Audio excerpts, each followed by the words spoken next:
오늘 말씀은 이제 지난 시간에 우리가 함께 나누었던 것처럼 베드로가 한 다른 곳으로 성령의 인도하심에 따라 가게 되지요. 그러면서 나누었던 지난 시간의 말씀이 마무리가 되었습니다.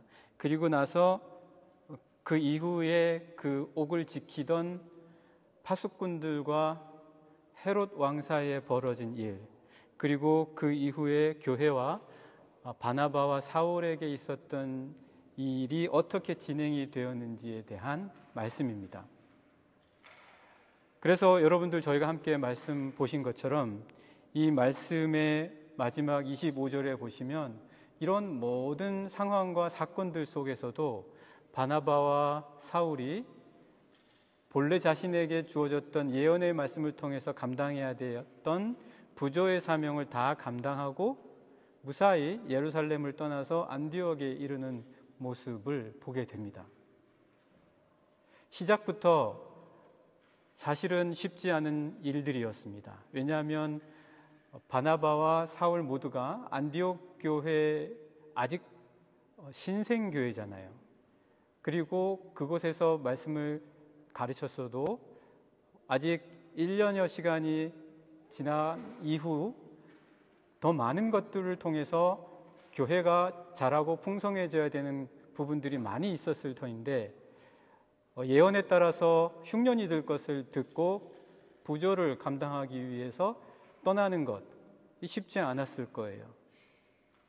그리고 그 가는 과정에서 여러분 지난 시간에 우리가 말씀 나눈 것처럼 베드로도 옥에 갇히고 야고보는 순교를 당하는 그런 일들이 예루살렘에서 벌어지고 있는 거죠. 그러면 그 부조의 일을 감당하는 게 쉽겠습니까? 그게 간단하겠습니까? 일단 영적으로도 위기감이 느껴지면서 아주 힘들었을 거예요. 과연 우리가 이 맡겨진 일을 잘 해낼 수 있을까라는 의구심도 들었을 거예요. 인간적으로. 그리고 무사하게 예루살렘에서 우리가 하는 일을 마치고 돌아갈 수 있을까? 여러분, 우리가 하는 일 시작만 해놓고 못 마치는 거 얼마나 많습니까? 꼭 해야지. 이거는 반드시 해야지.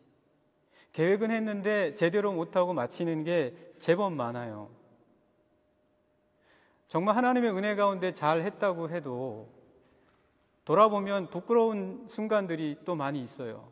야, 이거 일이 맞춰지긴 했지만 이 과정이 참 형편없다. 야, 참 이거 누구한테 일 잘 마쳤다고 말하기도 부끄럽다. 이런 일들이 있다라는 거죠.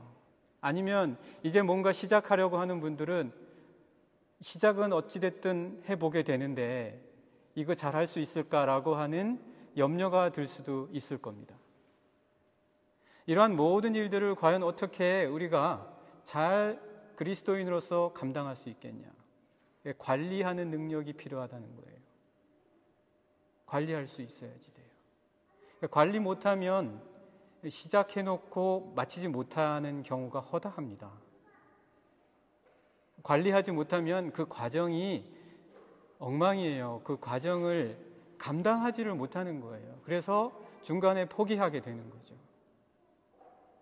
그래서 우리의 삶에서 특별히 우리 그리스도인들에게는 관리할 수 있는 능력과 은혜가 필요하다라는 것이죠. 그래서 오늘 주어진 이 말씀을 통해서 바나바와 사울은 어떻게 이 모든 어려운 상황 속에서도 잘 끝까지 모든 것을 마무리할 수 있었을까? 한번 말씀을 통해서 같이 은혜를 나누어 보고자 하는데요. 먼저 18절, 19절 말씀, 지난 시간에 우리가 보았던 베드로 사도가 옥에서 천사의 인도함으로 무사히 빠져나온 그 다음의 상황이 어떻게 될지 한번 보도록 하겠습니다. 18절, 19절 저희가 한번 같이 읽어보실까요? 함께 읽겠습니다. 시작. 날이 새매 군인들은 베드로가 어떻게 되었는지 알지 못하여 적지 않게 소동하니 19절 헤롯이 그를 찾아도 보지 못하매 파수꾼들을 신문하고 죽이라 명하니라. 헤롯이 유대를 떠나 가이사랴로 내려가서 머무니라. 날이 샜어요. 어떻게 보면 날이 샜다라는 것이 굉장히 비유적으로 우리에게 다가오는 말씀이죠. 그러니까 날이 어두웠을 때 일에 대해서 그만큼 우리는 모른다는 거예요. 우리가 알 수 없는 모든 벌어지는 일들 속에서 어떻게 간섭하거나 미리 알아서 대처할 수 있는 부분, 그렇게 할 수 있는 부분과 없는 부분이 있다라는 거예요. 아무리 우리가 잘해도 손댈 수 없는 부분들이 있다라는 거예요. 단지 어떻게 할 뿐이죠? 발만 동동 구를 뿐이다. 군인들이 이걸 어떻게 하겠어요? 천사가 베드로를 옥에서 빼내왔는데 군인들이 할 수 있는 게 뭐가 있겠어요? 군인들이 할 수 있는 거라고는 소동을 일으키는 것뿐이에요. 걱정하고 염려하면서 이게 도대체 어떻게 된 일이냐? 누구 아는 사람 있냐? 누가 본 사람 있냐? 어디로 갔지? 이렇게 묻고 소동할 뿐이지 더 이상 어떻게 손쓸 수 없는 부분이 사실 우리 삶에 있다라는 거지요. 그래서 헤롯은 그 모습을 보고 당장 베드로를 눈앞에서 놓쳤으니까 책임 추궁을 하는 거죠. 그래서 가장 책임 추궁하기 쉬운 사람이 누군가요? 옥을 지키던 사람을 추궁하기 쉽죠. 그래서 그 사람을 신문하고 찾아도 찾을 수가 없으니까 죽이라고 명령을 하는 거예요. 그리고 나서는 어떻게 하죠? 헤롯이 유대를 떠나서 가이사랴로 내려갑니다. 자, 참 마음도 편해요. 그리고 나서 유대를 떠나서 가이사랴로 갑니다. 마치 자기 일이 아닌 것처럼. 그런데 이런 상황을 한번 보시죠. 이런 상황을 보시면 이 모든 일들의 시작이 어디에서부터 시작됐냐라는 거예요. 왜 이런 일들이 벌어졌고 군인들은 왜 베드로를 지키다가 자신들도 어쩔 수 없는 상황에 놓였는데 그 책임 때문에 추궁을 당하고 왜 그 책임을 지기 위해서 죽어야 되는 이 난리와 소동과 법석이 왜 일어나야 됐냐라는 거예요. 뿐만 아니라 헤롯은 왜 이러한 모든 일들 때문에 파수꾼들을 신문하고 죽이라고 명하면서 분노하냐라는 거죠. 그리고 나서는 왜 유대를 떠나서 또 가이사라로 가는 이유는 또 뭐냐? 그 모든 일의 시작부터 우리가 살펴볼 수 있어야 됩니다. 그 모든 일의 시작이 뭐냐? 어디에서부터 왔냐? 우리 잠시 지난 시간에 보신 말씀 12장 2절 3절의 말씀을 한번 보시면은요. 12장 2절 3절 여러분과 제가 한번 같이 보도록 하겠습니다. 같이 한번 읽어보실까요? 2절 3절입니다. 시작.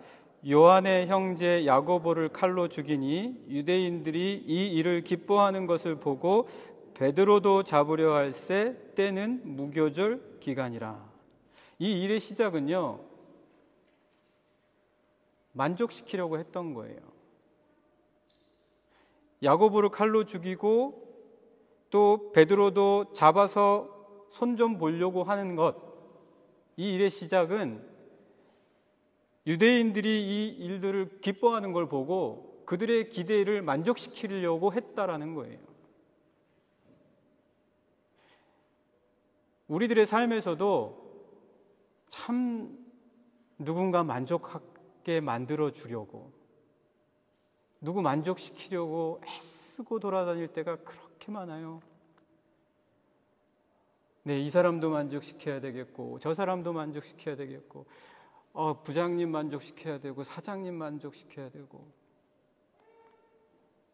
많죠. 아버지 만족시켜야 되고 아이들 만족시켜야 되고. 여러분, 그렇게 만족시키다가 이 파수꾼들 왜 소동했겠어요?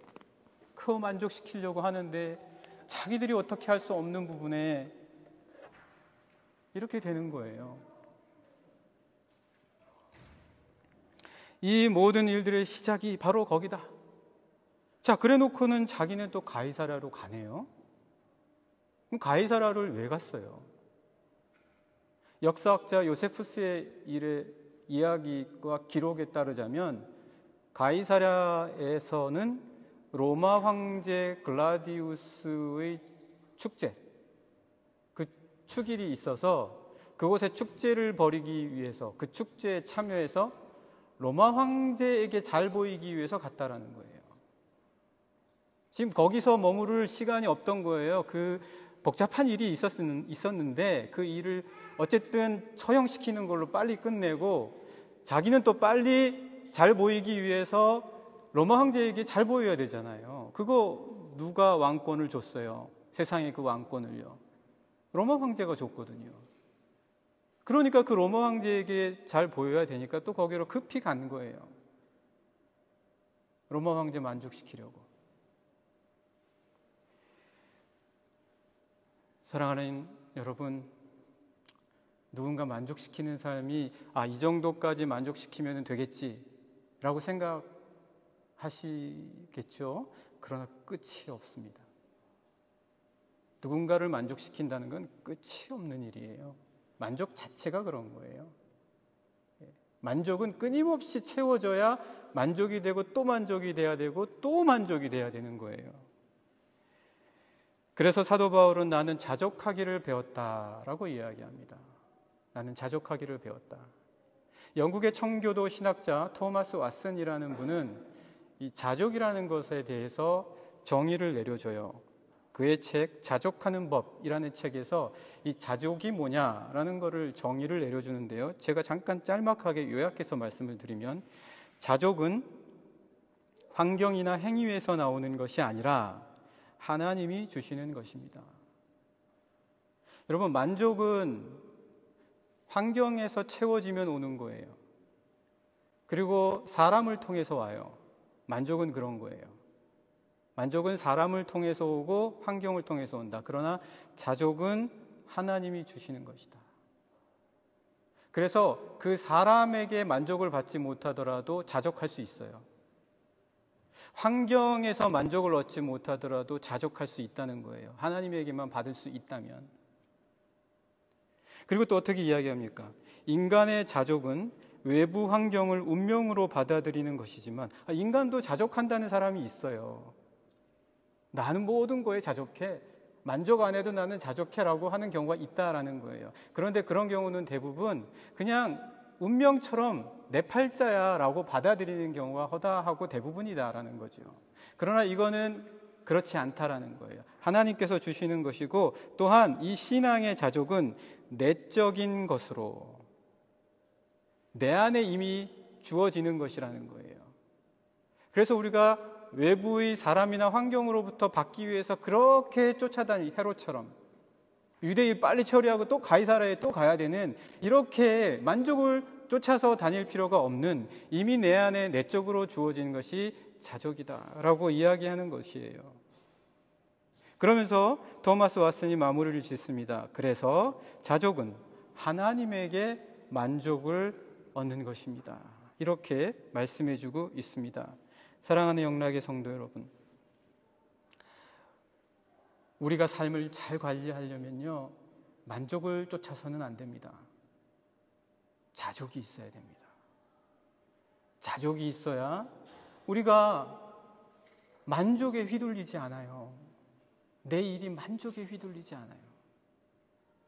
안 그러면 내가 하는 일인데도 내가 하는 게 내가 주인이 아니에요. 여기에 떠밀리고 저기에 떠밀리고. 하나님께서 나에게 내 안에서 자족하게 하시는 은혜를 주신다면 여러분이 하시는 모든 일들을 잘 관리하실 줄 믿습니다. 시작뿐만 아니라 그 과정과 마치는 그 시간까지 하나님의 은혜 안에서 자족하시는 우리 영락의 모든 성도님들 되시기를 간절히 축복합니다. 자, 우리가 이제 두 번째로 또 계속해서 보시면요, 당시 팔레스타인 지역 1세기 주후 1세기 때죠. 아주 복잡했어요. 아주 복잡했어요. 그래서 유대는 그 분봉왕들이 있었어요. 유대는 땅이 나눠져 가지고 로마 황제가 임명하는 왕들에 의해서 다스려졌어요. 그 가운데 하나가 유대죠. 그래서 유대는 헤롯 아그리빠가 다스렸어요. 그런데 두로와 시도는 아니에요. 두로와 시도는 로마 직할지였어요. 왜냐하면 지난 시간에도 잠깐 말씀드렸지만 두로와 시도는 좋은 항구를 갖고 있어요. 그래서 모든 물자를 거기에서 주고받을 수가 있어요. 오늘날의 레바논이죠. 그래서 이 땅은 로마가 직접 가지고 관리하는 거예요. 다른 땅은 다 나눠서 대리 통치하게 해줘도 이 두로와 시돈만큼은 딱 쥐고 있는 거예요. 그리고 예루살렘이 유대인들에게는 중요했을지 모르지만 로마 사람들에게는 가이사라가 로마 총독부가 있는 곳이었어요. 그래서 정치적으로는 가이사랴가 굉장히 중요했다라는 거죠. 그러면 어떻겠어요, 여러분? 생각해 보세요. 서로 간에 알력이 있어요. 서로 간에 이해관계가 있다는 거예요. 그러니까 두로와 시도는 야, 우리는 직할지야. 예루살렘, 너희는 분봉왕이 다스리지 우리는 직할지야. 이런 게 있다라는 거죠. 그리고 가이사랴는 어떻겠어요? 가이사랴는 우리는 총독이 주둔하고 있어. 뭐 이런 역학관계의 복잡함과 그리고 이해관계가 얽히고 설켜 있다는 거죠. 그런 이해관계에 따라서 서로 주거니 받거니 하는 게 굉장히 많았어요. 오늘 한번 말씀 잠깐 보실까요? 20절에서부터 23절까지 말씀 같이 읽겠습니다. 시작. 헤롯이 두로와 시돈 사람들을 대단히 노여워하니 그들의 지방이 왕국에서 나는 양식을 먹는 까닭에 한 마음으로 그에게 나와 왕의 침소 맡은 신하 블라스도를 설득하여 화목하기를 청한지라. 21절. 헤롯이 나를 택하여 왕복을 입고 단상에 앉아 백성에게 연설하니. 22절. 백성들이 크게 부르되 이것은 신의 소리요 사람의 소리가 아니라 하거늘. 23절. 헤롯이 영광을 하나님께로 돌리지 아니하므로 주의 사자가 곧 친히 벌레에게 먹혀 죽으니라. 자, 여기에 그 알력, 이해관계, 이 복잡한 그 역학관계가 드러나고 있어요. 그래서 20절에서 보시는 것처럼 두로와 시돈 사람하고의 갈등이 있었던 거예요. 헤롯하고. 그 갈등이 있었는데 두로와 시돈 사람에게는 또 약점이 있었네요. 그 약점이 뭐냐면 양식을, 거기에는 좋은 항구가 있지만 곡창지대가 없다라는 거예요. 그래서 양식이 필요해요. 그러니까 양식 때문에 어떻게 해야 돼요? 어쩔 수 없이 헤롯에게 가서 화친을 할 수밖에 없는 거예요. 자, 여러분, 우리가 이런 상황이 있어요. 내가 어쩔 수 없이 어떤 이해관계에 들어갈 수밖에 없는 상황이 있단 말이에요. 뭔가 내가 받기 위해서는 뭔가 내가 주어야 되거나 아니면 내 것을 포기해야 되는 상황들이 생긴다는 거예요. 그런 인간적인 이해관계 속에서 이게 때로는 좋지 않은 방향으로도 나타나기도 한다는 거예요. 여기에서 예를 들자면 블라스도에게 뒷거래를 하는 거예요. 뇌물을 주는 거예요. 그리고 잘 봐달라고 하는 거죠. 여러분, 이런 상황이 없을 것 같아요? 아니, 있잖아요. 이런 상황들이 참 우리가 사는 인간관계 속에서 그리고 세상의 삶 속에서 있다라는 거죠. 이거 어떻게 해요?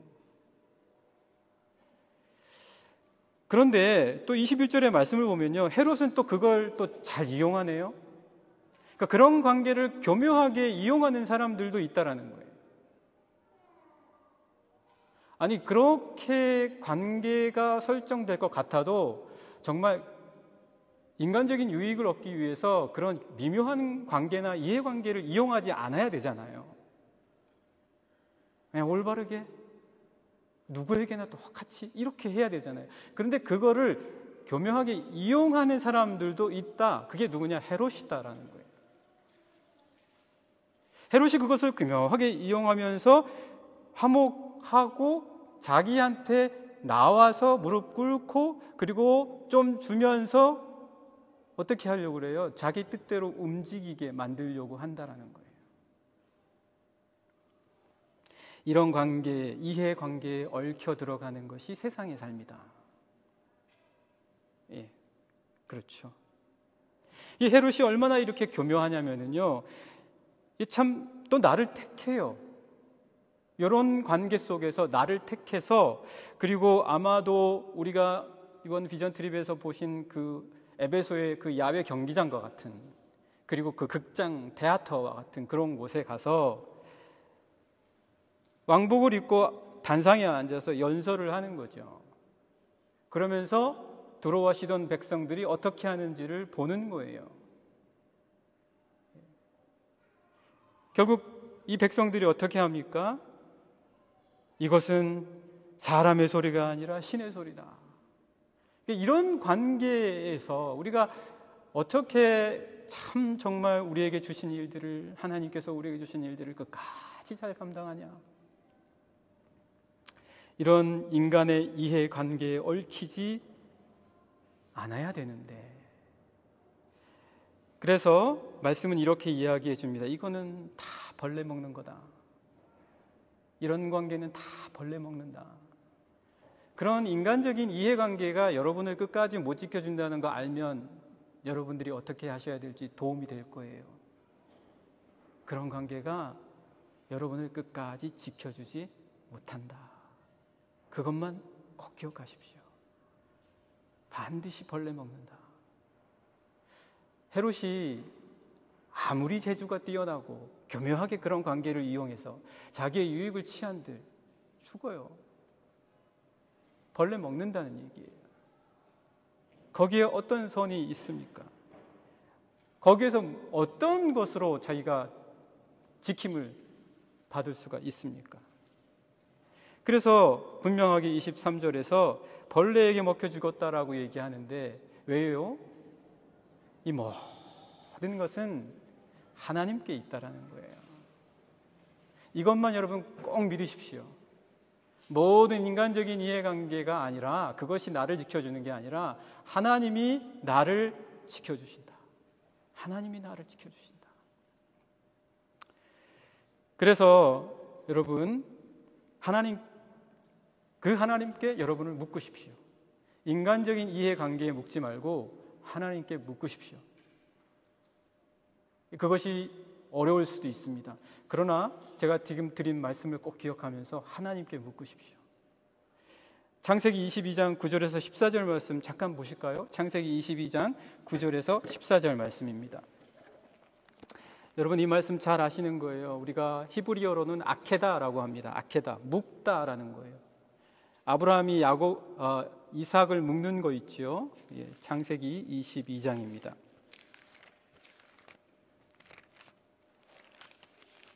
창세기 22장 9절부터 여러분과 제가 14절까지 같이 한번 읽어보겠습니다. 시작. 하나님이 그에게 일러주신 곳에 이른지라. 이에 아브라함이 그곳에 제단을 쌓고 나무를 버려놓고 그의 아들 이삭을 그 다음에 어떻게 했죠? 묶었다. 야, 이거 인간적인 관계에서 이걸 어떻게 묶어요? 이걸 어떻게 묶어요?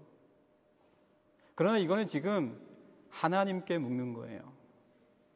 하나님께 자기 자신을 묶는 거예요, 아브라함이. 여러분들이 인간적인 이해관계에 따라 자기 자신을 그 이해관계에 묶어야 되나라는 생각이 들 때가 반드시 있을 거예요. 여기에 묶어야 되겠다. 여기에 묶어야 되겠다. 그럴 때가 있을 거예요. 그때마다 여러분, 하나님과 대화하십시오. 하나님께 반드시 묻는 시간을 가지십시오. 하나님, 제가 하나님께 묻게 해주십시오. 지금 여기 아브라함은 인간적으로 묶었으면 이삭을 이렇게 하면 안 돼요. 그런데 지금 이렇게 이삭을 묶었다라는 것은 하나님께 자기를 묶은 거예요. 그러니까 어떤 일이 벌어집니까? 10절 같이 계속해서 읽겠습니다. 손을 내밀어 칼을 잡고 그 아들을 잡으려 하니 11절 여호와의 사자가 하늘에서부터 그를 불러 이르시되 아브라함아 아브라함아 하시는지라 아브라함이 이르되 내가 여기 있나이다 하매 12절 사자가 이르시되 그 아이에게 내 손을 대지 말라 그에게 아무 일도 하지 말라 내가 내 아들 내 독자까지도 내게 아끼지 아니하였으니 내가 이제야 내가 하나님을 경외하는 줄을 아노라. 13절 아브라함이 눈을 들어 살펴본즉 수량이 뒤에 있는데 뿔이 수풀에 걸려 있는지라. 하나님이 묶어주시는 거예요. 하나님이 묶어주시는 거예요. 내가 그렇게 인간적인 이해관계에 묶어서 이거 어쩔 수 없잖아요. 이 세상을 살려고 하다 보니까. 그러나 그럴 때 하나님과 교제하고 교통하고 대화하고 기도하면서 하나님께 자기를 묶는 자에게 하나님께서는 하나님 스스로 묶어주시는 역사를 보여주신다라는 거예요. 양이 수풀에 걸린다라는 거죠. 그래서 어떤 일이 벌어집니까? 아브라함이 가서 그 수량을 가져다가 아들을 대신하여 번제로 드렸더라. 14절 아브라함이 그 땅 이름을 여호와 이레. 하나님이 준비해 주신다. 하나님이 준비해 주신다. 여러분 이걸 경험해야 합니다. 하나님이 준비해 주신 것으로 채워지는 삶을 경험하셔야지 돼요. 어떻게 경험합니까? 하나님께 묶으세요. 하나님께 묶을 때 하나님께서 이렇게 역사해 주시고 여러분은 여호와 이레를 체험하실 줄 분명 믿습니다. 이해관계에 묶이지 말고 하나님께 묶여야 우리에게 주신 일들 시작부터 그 과정까지 그리고 마칠 때까지 잘 관리하실 줄 믿습니다. 우리 이런 영락의 모든 성도님들 되시기를 간절히 축복합니다. 자, 이제 마지막 세 번째, 우리가 잘 관리하려면 어떻게 하는가? 그 프랑스의 그 피에르 시몽 라플라스라는 수학자가 있습니다.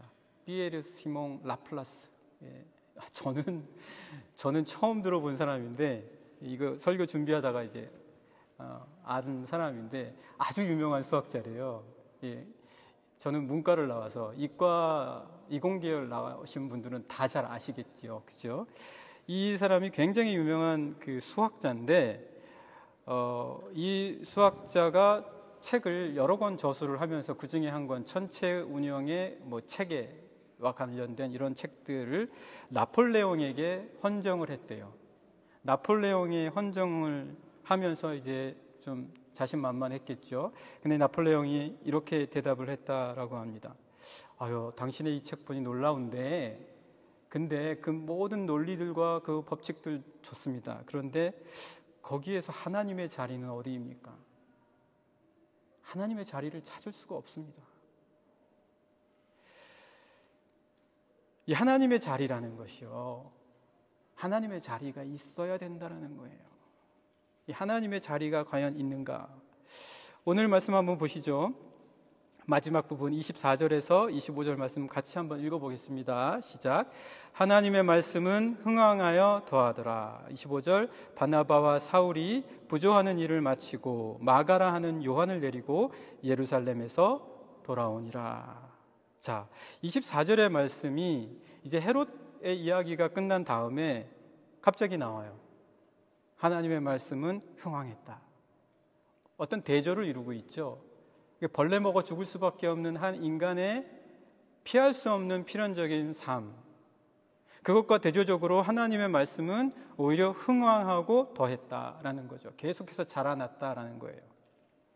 그리고 나서는 25절에서 바나바와 사울이 하나님께서 맡겨주신 그 삶에서의 일을 다 마무리하고 무사히 돌아왔다라는 거예요. 얼마나 좋아요.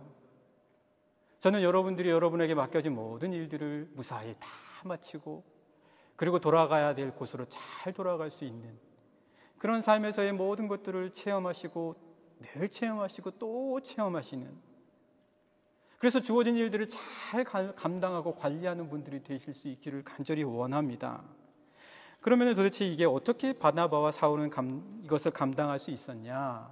물론 앞선 두 가지 말씀드렸던 것처럼 만족이 아니라 하나님의 자족, 그리고 또 인간적인 이해관계가 아니라 하나님께 자신을 묶었기 때문이기도 한데요. 오늘 주신 이 24절과 25절의 말씀을 통해서 보면은요, 그 어떤 더 분명한 하나의 단서가 또 있어요. 그게 뭐냐면 25절의 말씀을 보시면은요, 바나바와 사울이 부조하는 일을 마치고 둘만 돌아간 게 아니에요. 둘만 돌아간 게 아니라 마가라 하는 요한을 데리고 돌아갔어요.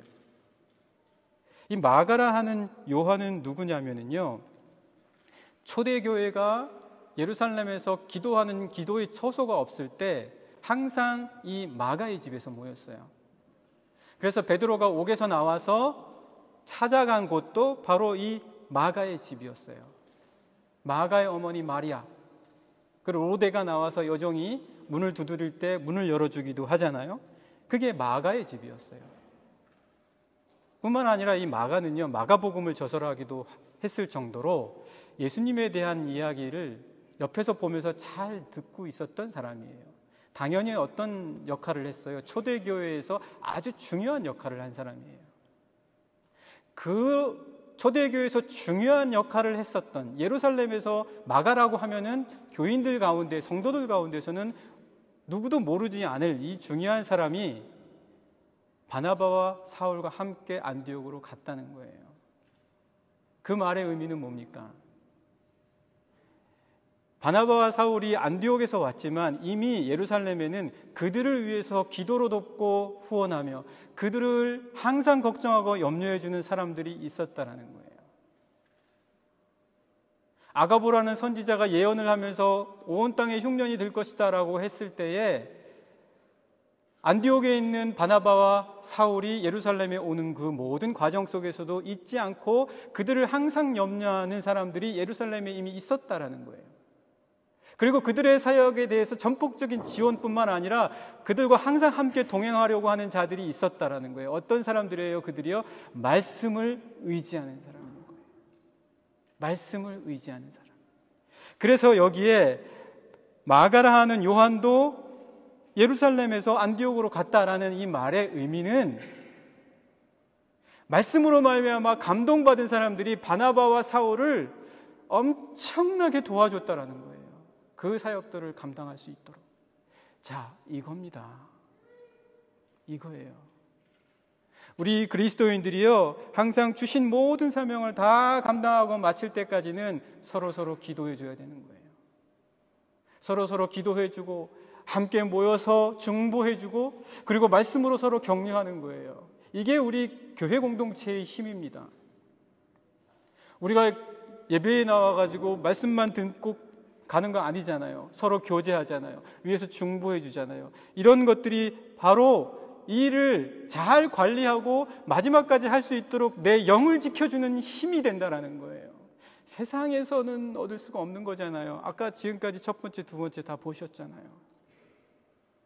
바로 이렇게 이 바나바와 사울이 모든 일들을 끝까지 감당할 수 있었던 것, 만약 바나바와 사울이요, 헤롯에 의한 핍박과 그리고 권모 술수와 무자비하게 죽이는 그 파수꾼들의 죽음만 보고 그것에 떨었다면 바나바와 사울은 그 일 마지막까지 마무리 못했을 거예요. 그런데 어떻게 그들이 이런 상황과 조건 속에서도 끝까지 그 일을 마칠 수가 있었냐? 이렇게 그들을 위해서 기도해주고 말씀의 감동을 받아서 함께해주는 동역자들과 동료들과 믿음의 형제와 자매들이 그들의 이름을 불러가면서 기도해주고 중보해주는 자들이 있음을 보고 알았기 때문이다라는 것이죠. 여러분, 여러분들의 삶에 끝까지 달려가기 위해서 지금 여러분 옆에 계신 분들의 기도와 중보가 반드시 필요하다는 것을 결코 간과하지 마십시오. 결코 가볍게 여기지 마십시오. 내가 하는 일이 나만 잘하면 된다라고, 그래서 끝까지 갈 수 있을 것이다라고 그렇게 여기지 마십시오. 이 세상은 우리의 중보를 위해서 함께 해주는 사람이 반드시 필요하다라고 말씀을 통해서 우리에게 알려주고 있습니다. 사랑하는 영락의 성도 여러분, 바로 그러할 때 말씀에 의해서 모든 것들이 흥왕하고 더해지는 것처럼 중보하고 나를 위해서 염려해주고 나를 위해서 말씀으로 격려해주고 위로해주는 걸 볼 때 흥왕해지는 거예요. 흥왕해지는 거예요. 영적으로 강건해지는 거예요. 끝까지 감당하는 거예요. 관리할 수 있는 능력이 생겨나는 거예요. 그래서 그러한 자들에게는 이 말씀으로 마무리 짓고 싶습니다. 시편 23편 6절, 그의 삶에는 그들은 이렇게 역사가 일어날 줄 믿습니다. 시편 23편 6절 말씀 보시고 말씀을 마무리 짓겠습니다. 같이 한번 보실까요? 시편 23편 6절입니다. 시편 23편 6절 같이 읽겠습니다. 23편 6절입니다. 이 다윗의 시거든요. 예, 다윗의 시 함께 읽겠습니다. 시작. 내 평생의 선하심과 인자하심이 반드시 나를 따르리니 내가 여호와의 집에 영원히 살리로다. 이렇게 우리가 말씀 나누었던 삶을 살아가는 자들에게는 주님의 선하심과 인자하심이 나를 두른다는 거예요. 주님의 선하심과 인자하심이 나를 둘러서 나를 따르셔서 내가 끝까지 갈 수 있도록 일을 시작할 때와 그 과정과 그리고 마무리할 때까지 지켜주신다. 사랑하는 영락의 성도 여러분, 여러분들 오늘 함께 나누신 말씀을 통해서 하나님의 말씀이 흥왕하여서 여러분들의 삶을 잘 관리하실 수 있는 우리 모든 영락의 성도님들 되시기를 간절히 축복합니다.